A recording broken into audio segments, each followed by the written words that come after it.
So the first person I'd kind of like to introduce is our son, Andrew. We're going to take care of a little business. I hope you enjoy the dinner tonight because Mamma Mia's is going to be the new vendor at the cafe.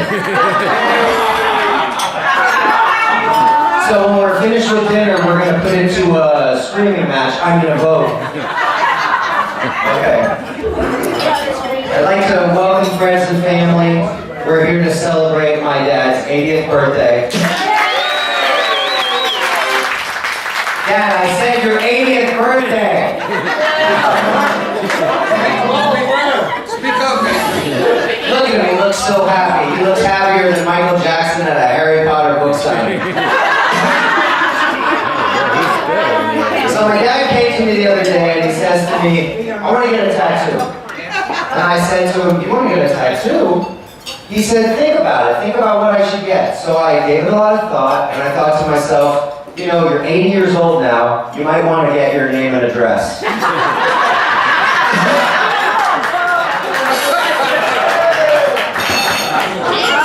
I was trying to get a little bit more information about my dad before I got here, so I decided to Google him.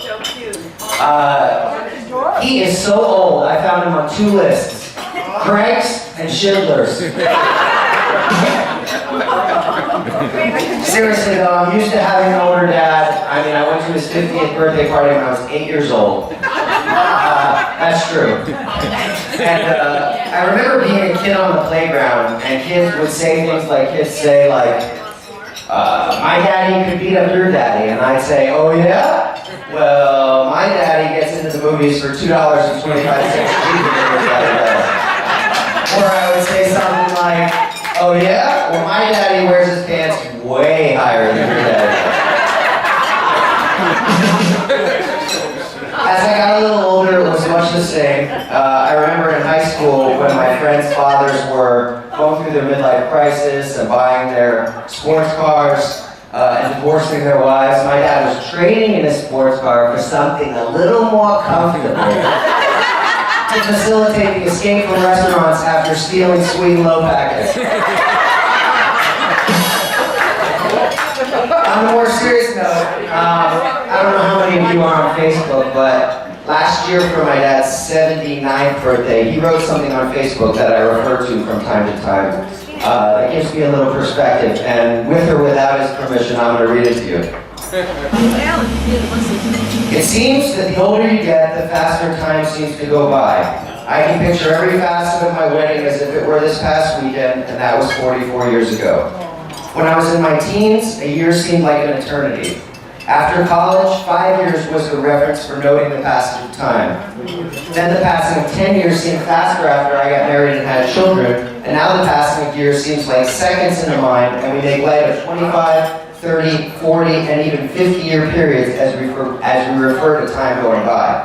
Scary. The one wonderful and biggest thing that happens to you as you get older is that you learn, if you're lucky, what and who is really important to you in your day-to-day living. I laugh at myself when I think of the big things that tormented me in my early school years, like, are they going to think I'm dorky when I get up to dance?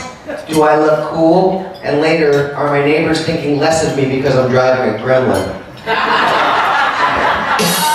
Is everyone my friend? Does everyone like me? Now, what's important seems so much clearer to me. You get to know that with all of your faults, you are really unique, and the people you care most unconditionally about are your family and the people who care unconditionally about you. And they probably care about you because they know without a doubt that you care about them. A good friend is one who remains a good friend unconditionally, and every little disagreement is not a terminal event. You learn to be more tolerant with the faults of others and your own. You learn how to really love and what love means. You learn to appreciate things like getting up and having no pain, or for that matter, to appreciate just being able to get up each morning. And you learn as a parent, you are only as happy as your most unhappy child. And you learn to exist more selflessly, happily, and comfortably living for and in the happiness and health of those you love, and less inwardly in your own being. You look at your wife, and after 44 years, still wonder how you could have been so lucky to have such a beautiful being love you. You look at your smart, beautiful, good-hearted, integrity-filled children. You're smart. And grandchildren, and are filled with wondrous pride seeing what you've accomplished. Dad, you have accomplished quite a bit. You love me with all of my faults, and I feel the same about you. And just a toast. May you achieve all your dreams except for one, so you have something to strive for. I love you.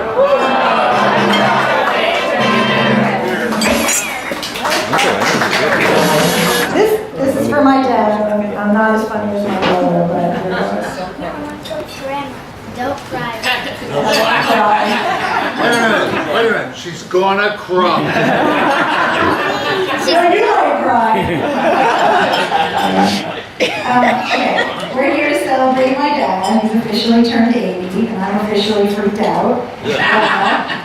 Dad, can you hear me? Let me know if you miss anything I'm saying, and I'll change my frequencies. And you're convinced that missing frequencies is not a synonym for hearing loss.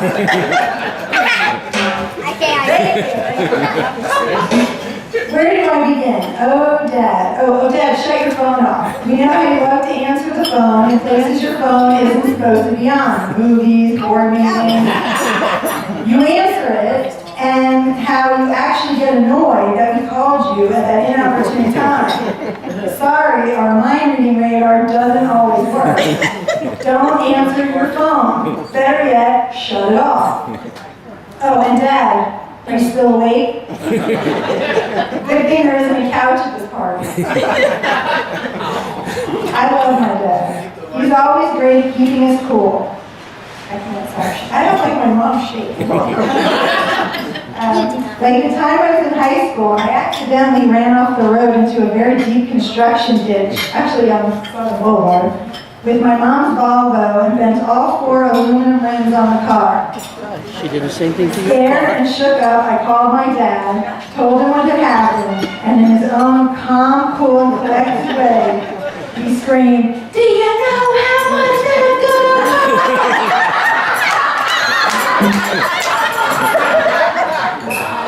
And hung up. Who cares if I was stranded on the side of the road? Who cares if I was hurt? I was okay, but that is forever embedded in my brain. I love how when he's driving, he's so calm, cool, and collected. Everyone is, well, cover your ears. Everybody understands. An asshole. And then he literally does the same exact thing 5 seconds later. Wait, one word. No, don't worry about it. I did not hear it. Have you covered your face? Oh, you did? He gets his calmness from my mom. She's a great influence.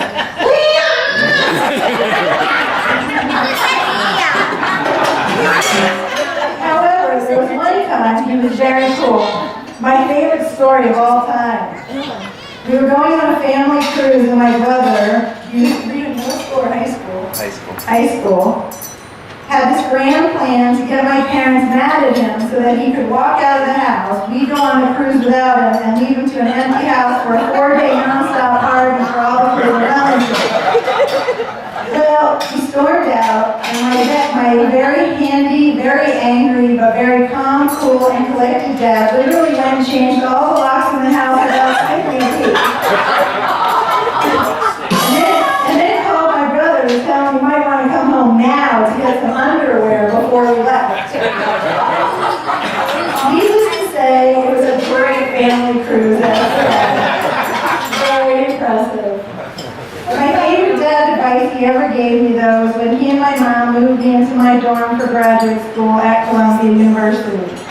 It was on 123rd in Amsterdam, not the best address. I remember standing on the stoop at the entrance of the dorm as they were getting ready to leave, and knowing I have such a great sense of direction, he said, "Never go left." Only once, Dad, it was pretty scary. And I certainly would have probably never made the decision question about which college to go to if it weren't for him, and so good at decision making. He took me to visit Syracuse University. I remember getting off the plane in April and the 20-degree blast of freezing cold air hit me in the face the second we got off the plane. And I was like, okay, we can go now. Don't even have to leave the airport. He, of course, dismissed me and made me actually see the school, and after a weekend of events and tours and fraternity parties, he was gung-ho Mr. Orange. He loved it. He was ready to go to accept our acceptance right there. Let's go tell him, this place is it. This place is great. Come on, let's do it right now. And obviously the rest is history. It was everything I had ever hoped for college, and he knew it. You might not know it now, but my dad is a great dancer. I remember the fancy moves he used to do with me as a little girl. Throw me to the left, throw me to the right, and then through his legs. Those moves would most definitely kill him at this moment, so we don't have to reenact them. My dad is a warm, loving, kind, affectionate person who believes in the virtues of honor and fairness and who wants to believe that people are innately good, not the virtues of patience and spontaneity. He is a Frank Sinatra diehard and cannot fathom the idea that the world of music has evolved. Everything else is not real music or noise. In fact, forget anything after about the 1960s. The best. And everyone knows how handy my dad is. From dorm rooms to apartments to houses, there's never been a job too big or too small, too quick or too time consuming. He gets it done and he gets it done right. However, don't try to interrupt him. I've heard just a minute an uncountable amount of times in my life. Just because he's handy does not mean he's technologically savvy. Although we give him a lot of credit for trying, and try he does, he is 80. The phone rings. I see on caller ID, it's my parents. I pick up, say hi, and I get, is your husband around? And I immediately know he's called Tech Support Central.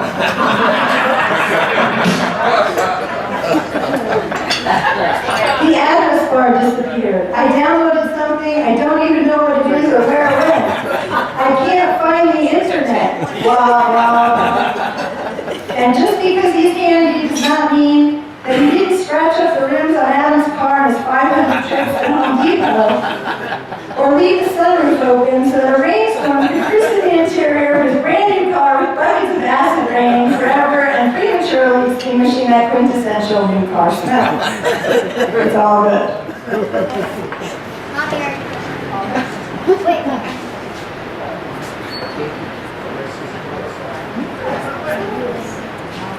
Jesus, don't interrupt. Obviously, I love you, Dad. Glad you chose not to disown me a few weeks ago when you weren't happy with me, because that would sting.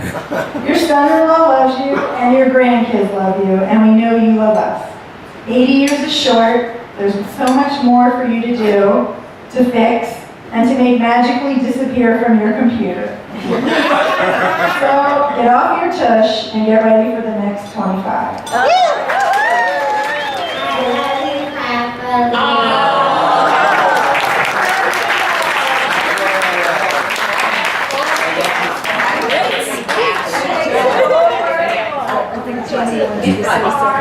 That used to be worth $1 million. Now it's worth $1 billion.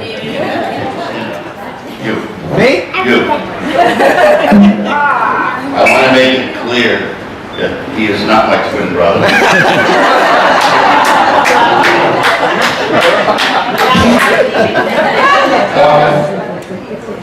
Lee and Sherry, first I'm Sherry's brother. Our oldest brother, but not nearly as old as my brother-in-law. Lee invited Jerry and I here to his 80th birthday on the condition that I say a few kind words about him.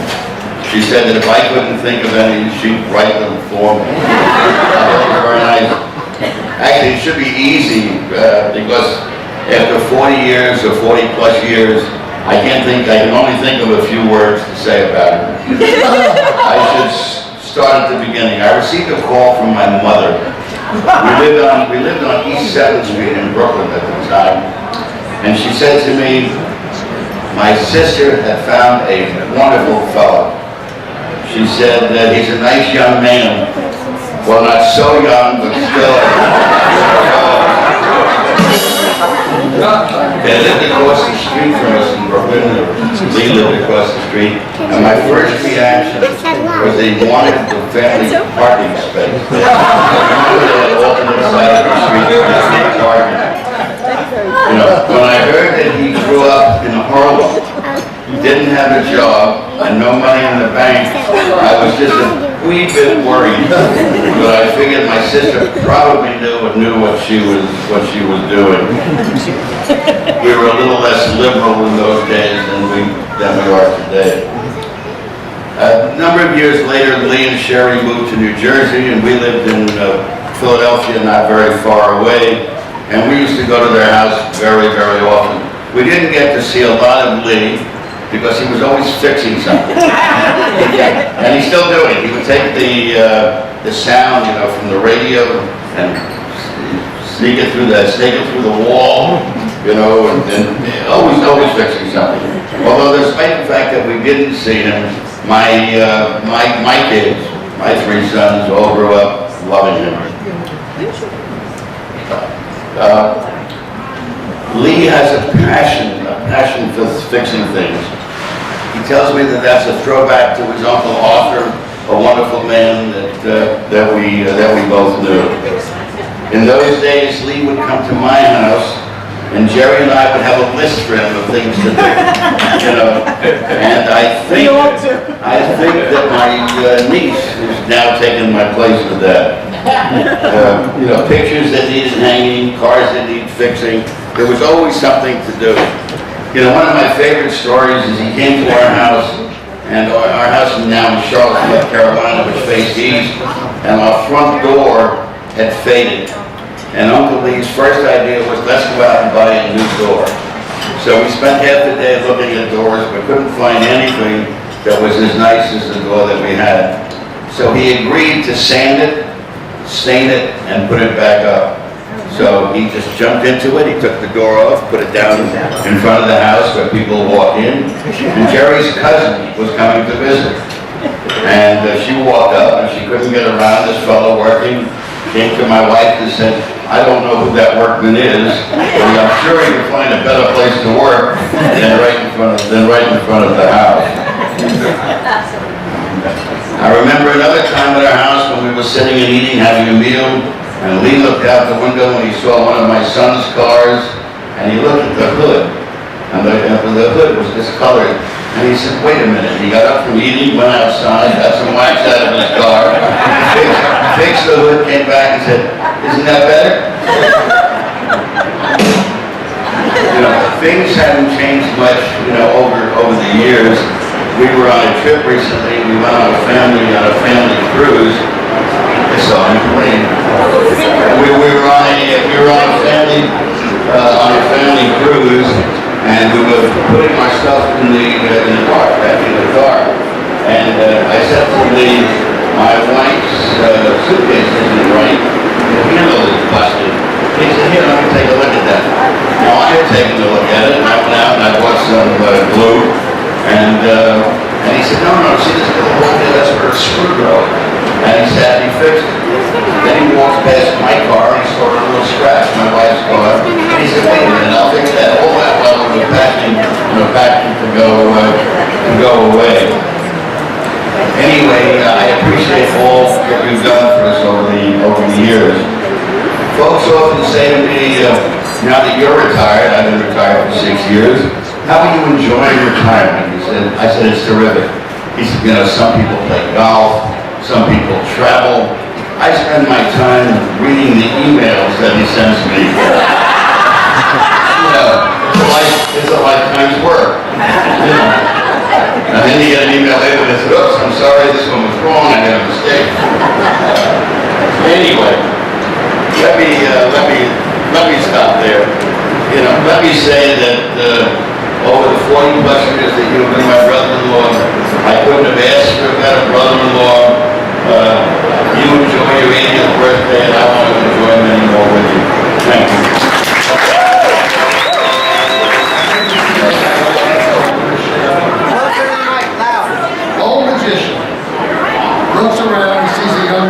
Q, come up here. Kid comes up and he says, I want you to take that sledgehammer and hit me in the head. Kid says, I can't do that. He says, you gotta do that. You will do that. Nothing will happen, I promise you. He says, hit me as hard as you can, right here, with that sledgehammer. He says, I can't do that. He says, do it. The kid picks up the sledgehammer, hits him in the head. And the guy falls down, cold, out. They take him away, and he's in a coma. And he's in a coma for 5 years. They put him in a home, and 5 years later, a nurse walks by his room, and he sees him flickering, and she sees him flickering his eyes. And she says, he's up. He's up. They all walk in the room, he all blinks his eyes, he looks up and he looks, he sees the nurse and he says, ta-da!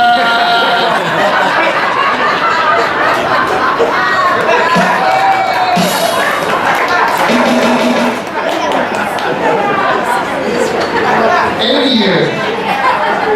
80 years, that's a lot of years. So many years, where did they go so fast? That's a lot of time, a lot of triumphs, many mistakes, a lot of joy, some sadness, a lot of love.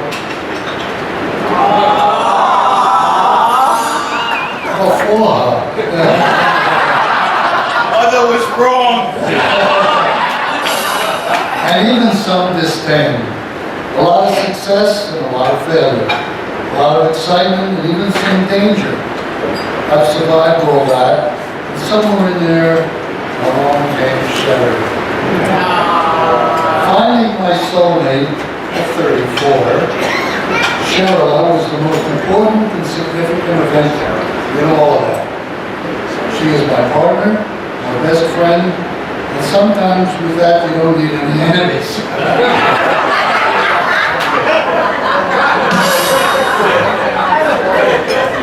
She has been, in truth, my strength for over half my life.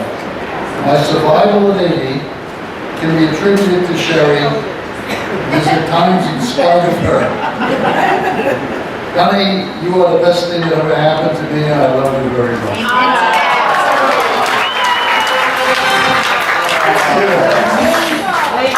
You're right. Thank you. My children, Andrew and Susie, my son-in-law Adam, and my 4 granddaughters, Maddie, Sophie, This is Hayden and Addie, who are not here, they're a little younger, are the lights of my life. They are my legacies. What I will leave someday that I am most proud of. Next page. A couple of advantages of being 80. Well, the biggest perk is just being here and able to tell you what they finished. For another thing, I really do love youth. Stunning blue eyes especially. And June will tell you that. And Sherry will tell you that. I love to compliment pretty women. You can say honest and flattering things to them at 80 and know that they appreciate it. Especially when you're talking about your But I see them thinking about it. But then I can almost hear them say to themselves, is he hitting on me?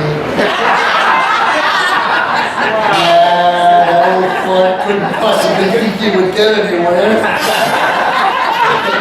He's just being sweet and complimentary, and he's harmless. And they smile sweetly like they think I'm cute, and they're absolutely right. And I love it. For another, I love to lean on the seniority of 80 years to win an argument. The wisdom of age is a great argument for being right. The rite of passage, if you will. Works a lot, but not always. I'd like to thank each and every one of you for coming tonight to help me celebrate this momentous occasion. You are the people I enjoy being with, each and every one of you. You are the people with whom I wanted to share this milestone event. And I thank you for sharing this with me tonight. I'd especially like to thank my daughter Susie, my son-in-law Adam, who's taking my pictures right now, and my beautiful granddaughters Maddie and Sophie for loving me enough to come all the way from Beverly Hills, California for a weekend to celebrate my birthday. The old man's paying. Just for the dinner.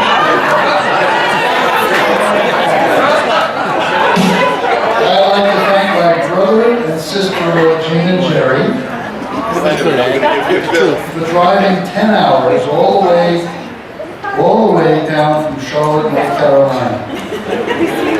You go anywhere for a free meal. I'd like to thank my wife Sherry for all of your love and help and cooperation in enabling me to put together this wonderful surprise party.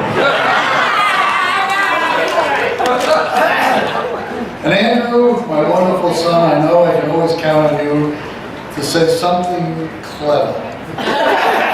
You know, you're pretty funny. And I love you. And Susie, you didn't do so bad either. Thank you all. It's a hard act to follow.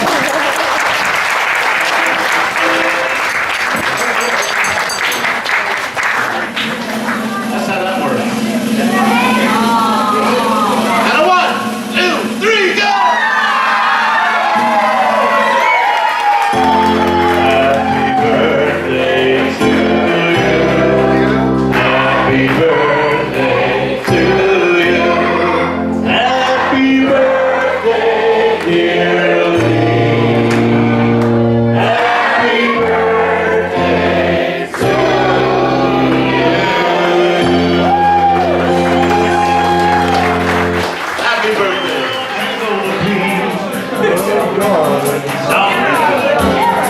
Sing the last dance for me.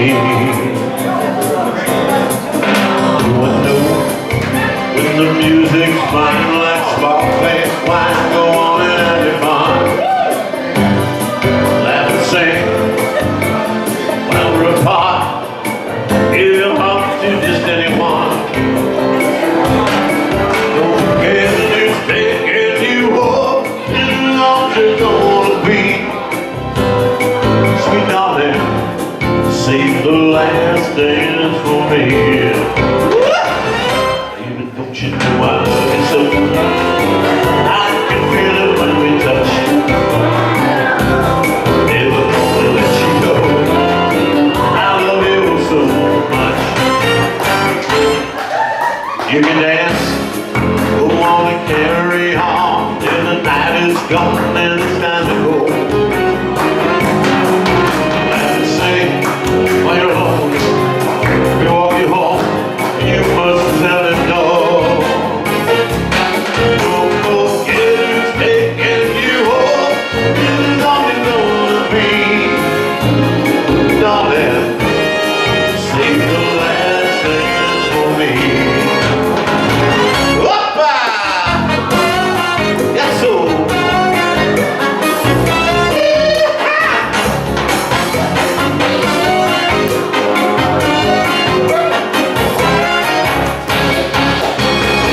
Oh, I know that the music's fine like sparkling wine. Go on and have your fun. Laugh and sing, but while we're apart, don't give your heart to just anyone. Don't forget who's taking you home. And now you're gonna. I know she takes after her mother, doesn't she? Darling, save the last dance for me.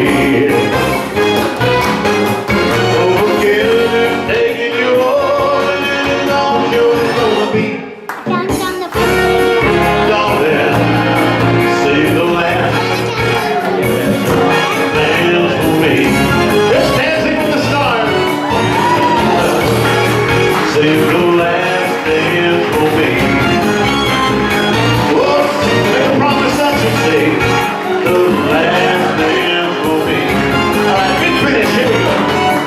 Save the last dance, the very last day.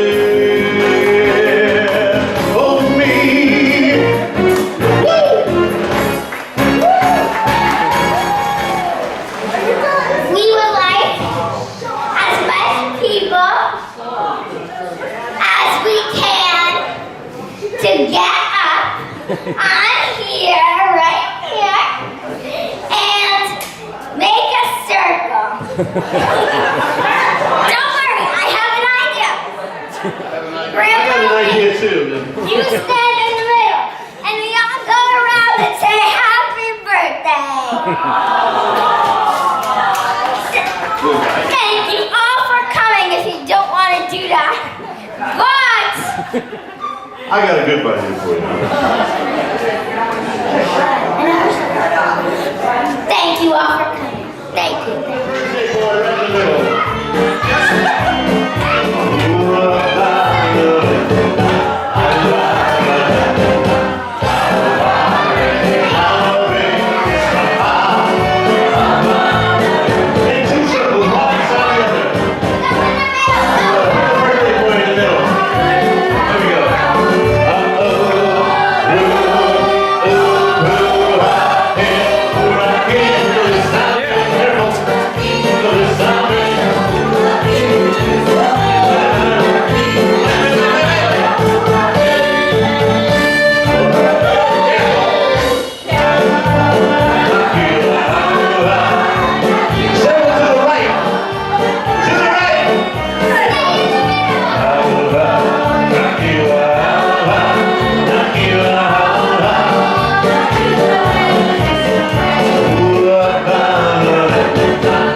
I think we all know birthdays are